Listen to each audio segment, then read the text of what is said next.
2, ha? Wow!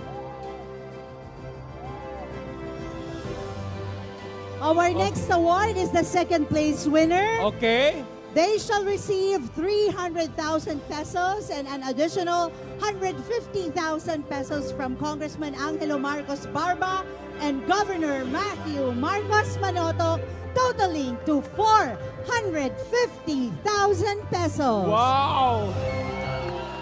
Yay! Okay. Thank you, Vintar. Okay. This winner is in my list. And I'm very, very happy that this group got second place. Because I have much respect to the person that is being honored in this video.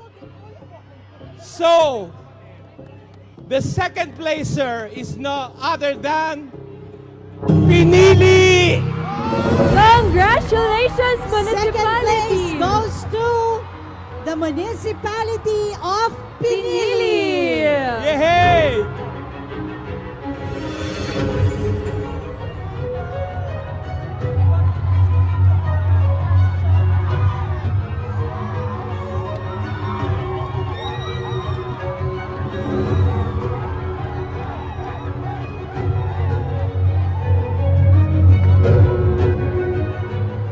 Wow!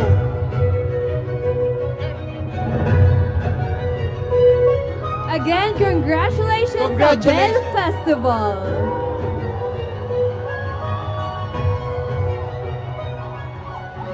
Maurice, truly a great tribute to the 100th birthday of Nana Magdalena Gamayo.